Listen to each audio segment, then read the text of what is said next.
క్రీస్తు పరిశుద్ధ నామములో మీ అందరికీ సర్వశుభములు కలుగును కాక. లేఖనాన్ని మనం చూడగలిగితే ప్రియులారా, ఆయన నీ హృదయ వాంఛలను తీర్చును అంటున్నాడు.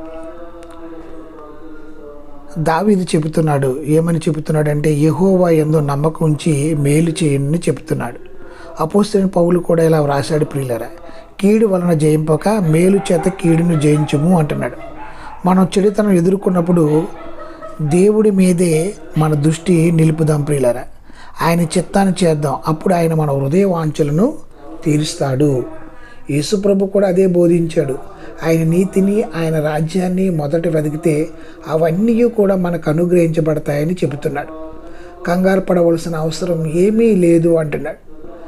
ఇక దావీదు ఒక అడుగు ముందుకెళ్ళి, దేవుడు తగిన సమయమందు మిమ్మల్ని ఇచ్చించినట్లు తన బలిష్టమైన చేతుల కింద దీన మనస్కులై ఉండండి.